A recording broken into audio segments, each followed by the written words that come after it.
8,615 il-konvenju li kellhom jiġu siġillati sal-aħħar ta' Ġunju li ġej issa għandhom iċ-ċans jiġu firmati u magħluqa sal-aħħar ta' Settembru hekk kif l-iskema ta' traħħis fit-taxxa tal-boll ġiet estiża bi 3 xhur.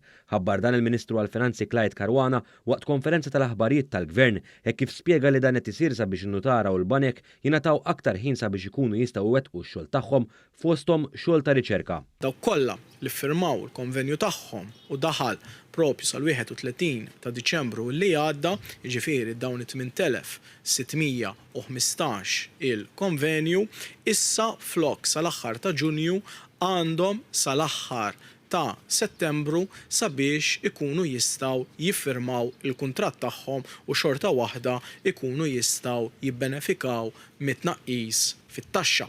Waqt l-istess konferenza tal-aħbarijiet il-Ministru għall-Finanzi provda wkoll ċifri dwar skemi tal-budget marbuta mas-suq tal-proprjetà fl-2021. Spjega kif fil-fatt is-sena l-oħra ġew iffirmati 26,600 kuntratt bit-tranzazzjonijiet kollha jammontaw għal 5 biljuni u 100 miljun euro. Bejniethom il-bejja u x-xerrejja frankaw 151 miljun euro f'taxxa.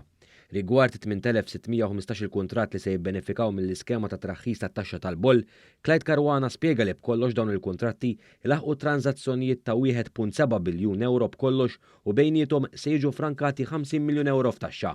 B'kollox dawn il-valur tagħhom huwa stmat li jlaħħaq bejn wieħed u ieħor il-1.7 biljun euro, 1.7 biljun euro, u li bejniethom se jkunu frankaw tal-inqas mal-50 miljun euro f'taxxa kemm il-bejjieħ u x-xerrej.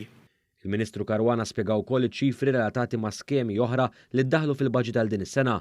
Dawn fil-fatt jikkonċernaw l-eżenzjonijiet mit-taxxa fuq bejgħ u xiri ta' proprjetajiet f'żoni ta' konservazzjoni urbani u fi proprjetajiet u postijiet vakanti jew abbandonati biex jiġu restawrati. Dwar proprjetajiet f'żoni ta' konservazzjoni urbana minkejja li l-iskema ilha biss ftit ġimgħat fis-seħħ diġà kien hemm 250 bejjieħ u 96 xerrej li kollha f'daqqa frankaw 2.7 miljun euro. Intant kien hemm ukoll 40 bejjieħ u 7 xerrejja li fbuthom żammew 100,000 euro permezz ta' skema tal-Gvern li tolqot proprjetajiet vakanti jew dilapidati. Bekk permezz ta' dawn iż-żewġ skemi tħallew 2.8 miljun euro fil-bwiet tan-nies.